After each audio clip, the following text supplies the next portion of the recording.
రాయలసీమ ప్రయోజనాలను సీఎం చంద్రబాబు తుంగలో తొక్కారన్నారు వైసీపీ మాజీ ఎమ్మెల్యే తోదుపూర్తి ప్రకాష్ రెడ్డి. పోలవరం ఎత్తు తగ్గిస్తే 40 టీఎంసీలు సీమకు రాకుండా పోతాయన్నారు.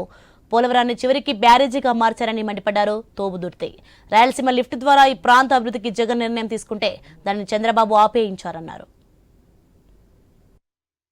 రాయలసీమ ప్రాంత ప్రయోజనాలను తుంగలో దొక్కుతూ తీసుకున్న నిర్ణయాలన్నీ కూడా ఈరోజు భవిష్యత్తులో రాయలసీమ రైతాంగానికి పెద్ద ఎత్తున విఘాతం కలిగే విధంగా, వారి ప్రయోజనాలు విఘాతం కలిగే విధంగా ఉన్నాయి.